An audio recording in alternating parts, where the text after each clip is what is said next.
হনুমান জয়ন্তী উপলক্ষে গেরুয়া অভিযানে নামলো বিজেপি। জলপাইগুড়ি টাউন 1 এবং 2 নম্বর মণ্ডল কমিটির পক্ষ থেকে গেরুয়া ঝান্ডা এবং হনুমানের পতাকা বিলি কর্মসূচি নেওয়া হয়।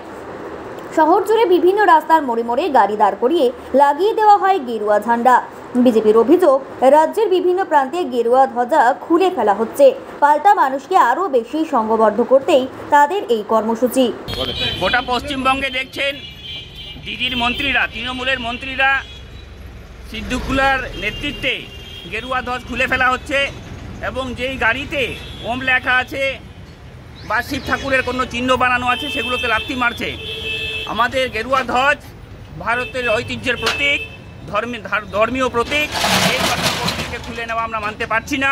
আজকে আমরা ভারতীয় জনতা পার্টি টাউন মণ্ডল 1 ও 2 এর পক্ষ থেকে জলপাইগুড়ির কদমতলায় প্রত্যেকটা গাড়িতে গেরুয়া ধ্বজ লাগাবো এবং হনুমানজির পতাকা আমরা এখানে বিতরণ করব।